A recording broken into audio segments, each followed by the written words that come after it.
भारतवासियों को प्राप्त होता है। और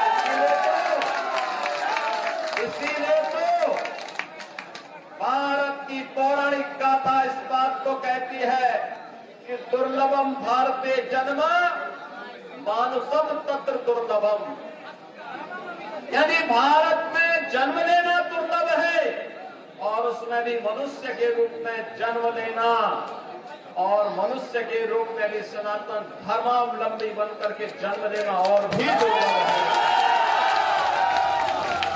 और ये आपने देखा होगा, जो लोग सनातन धर्म को कोसते थे, जो लोग कोसते थे, उन्होंने सनातन धर्म की भी और भारत की सामर्थ्य भी प्रयागराज महाकुंभ के माध्यम से देखी। 66 करोड़ से अधिक श्रद्धालु एक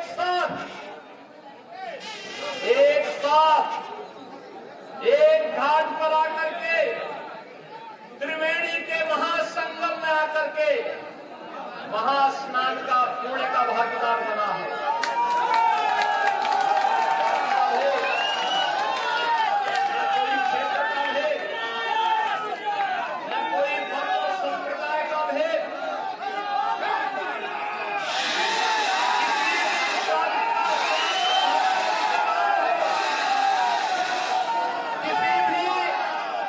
क्षेत्र का सनातन धर्मावलंबी रहा हो, भारत में रह रहा है तो, भारत के बाहर में है तो, आकर के माँ गंगा, माँ यमुना और माँ सरस्वती की प्रेम त्रिवेणी में आस्था की पावन डुबकी लगा करके पुण्य का भागीदार बना है और अपने जन्म और जीवन को धन्य धन्य कह करके सभी को साधुवाद दे करके व्यवस्था से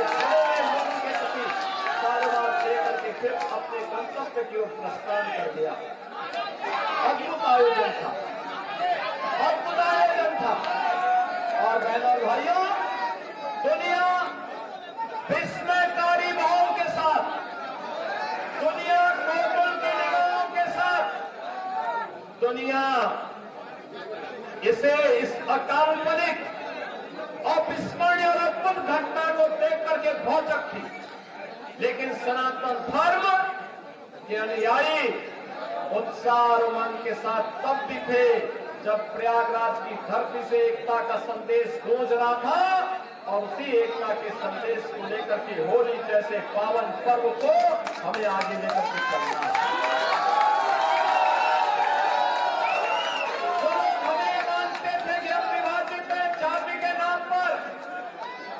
छूआछूत और अस्पृश्यता के नाम पर हम लोगों से पूछना चाहिए कि भगवान ने तुम्हें दृष्टि दी है, जाओ तुम हमें बदनाम करते थे, हमारे सनातन धर्म को बदनाम करते थे, तुम्हें देखना है तो प्रयागराज के संगम में आकर के देखो कौन जाति नाती, कौन छुआछूतता, कौन अस्पृश्यता।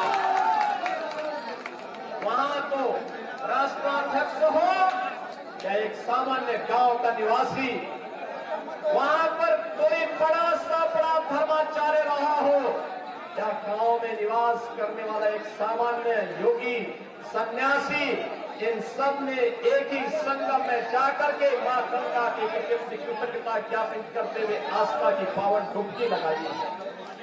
कौन लोग हैं जो बांटने का काम कर रहे हैं? ये वही लोग हैं जिन्होंने अयोध्या में राम मंदिर का विरोध किया। ये वही लोग हैं जो गौ तस्करी में लिप्त थे और गौ हत्यारों को प्रश्रय देकर के उन्हें सत्ता में भागीदारी बनाते थे। ये वही लोग हैं जो बोलते हैं कि भारत कभी विकसित भारत नहीं हो सकता। बहनों और भाइयों, इन लोगों की मंशा देश के प्रति, सनातन धर्म के प्रति जब जारी रहे, और इसीलिए मैं आप सबसे कहने के लिए आज आया हूं कि पर्वों की परंपरा को आगे बढ़ाना, और मर्यादा पुरुषोत्तम भगवान श्री राम ने तो हमें मर्यादा का ही पाठ पढ़ाया है। मर्यादा को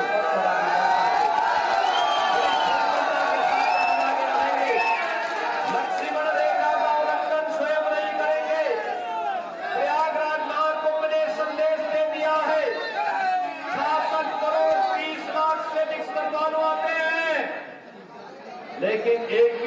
छेड़छाड़ की घटना नहीं, एक भी लूटपाट की घटना नहीं, एक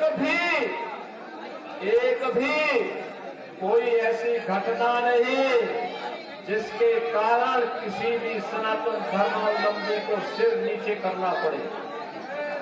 ऐसा अद्भुत अनुशासन, ऐसा अद्भुत मर्यादा, ऐसी अद्भुत छटा जो प्रयागराज ने हम सबको दी है।